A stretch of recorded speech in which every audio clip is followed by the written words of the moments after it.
नमस्कार भक्तों, स्वागत है आप सभी का हमारे चैनल भक्ति महोत्सव में।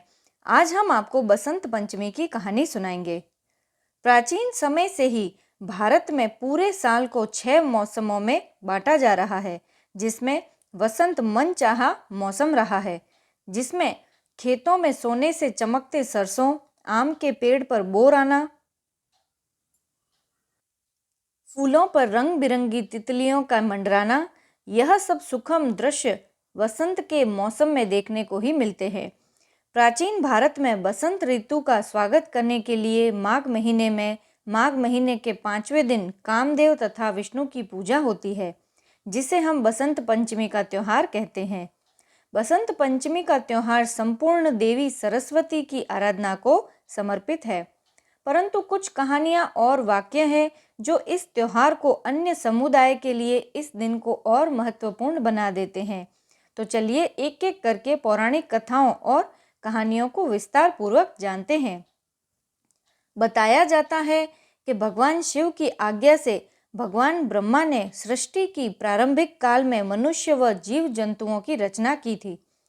कुछ समय बाद वह जब अपनी सृष्टि का विचरण करने निकले तो उन्होंने देखा कि पृथ्वी पर तो सभी जीव जंतु, मनुष्य सभी मौन है। वह अपनी सृजनता से खुश नहीं हो पा रहे थे।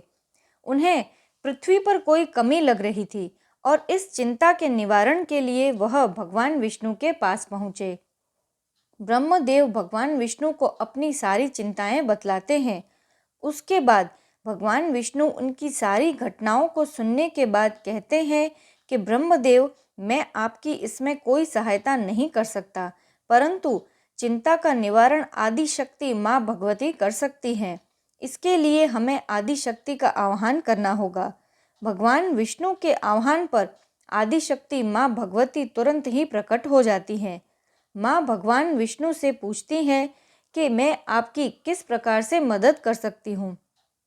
विष्णु जी माँ भगवती को सारी घटना विस्तार पूर्वक बताते हैं, जिसके बाद माँ भगवती कहती हैं, आप बिल्कुल चिंता मत कीजिए, मैं आपकी सहायता जरूर करूँगी। इसके बाद ही आदिशक्ति माँ भगवती के अंदर से एक तेज उत्पन्न होता है, जो एक दिव्य नारी का रूप लेती है, जिसके पहले हाथ में वीणा, दूसरे हाथ में किताब, तीसरा हाथ वर मुद्रा में और चौथे हाथ में माला होती है। दिव्य नारी बोलती है कि आप सभी को मेरा प्रणाम। आप बताइए, मैं आप सबकी कैसे सहायता कर सकती हूँ। ब्रह्मदेव कहते हैं, देवी, आपको सृष्टि में वाणी उत्पन्न करनी होगी। आपको अपनी वीणा झंकृत करनी होगी, जिससे पृथ्वीवासी बोलने लगे, नदियाँ कल कल करके बहने लगे। आपको हवाओं में से मौन को चीरता हुआ संगीत पैदा करना होगा। आपको प्रत्येक दिशा में ध्वनि को उत्पन्न करना होगा। माँ भगवती कहती है, मेरे तेज से उत्पन्न यह दिव्य नारी आज से ज्ञान और संगीत की देवी माँ सरस्वती कहलाएंगी। और ब्रह्मा जी की आज्ञा से माता सरस्वती ने सृष्टि पर ध्वनि उत्पन्न करी और देखते ही देखते सभी पृथ्वीवासी बोलने लगे। बसंत पंचमी के कुछ रोचक तथ्य हम आपको सुनाते हैं। बसंत पंचमी का त्योहार बड़े ही हर्ष उल्लास के साथ मनाया जाता है। यह त्योहार शैक्षणिक संस्थाओं में जैसे विद्यालय, कॉलेज और कोचिंग इत्यादि में बेहद ही महत्व रखता है, क्योंकि माता सरस्वती को ज्ञान की देवी कहा जाता है और हम इन शैक्षणिक संस्थाओं से ज्ञान अर्जित करते हैं।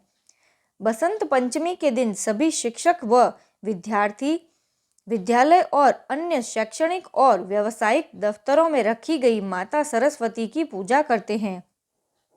माता सरस्वती की वंदना करके उनके चरणों में नई किताब और ज्ञान से जुड़ी वस्तुएं अर्पित करते हैं। तत्पश्चात पीले रंग का प्रसाद बांटा जाता है। वसंत पंचमी के दिन पीले रंग का बेहद महत्व है। इस दिन पीले रंग के वस्त्र को पहनना बेहद ही शुभ माना गया है।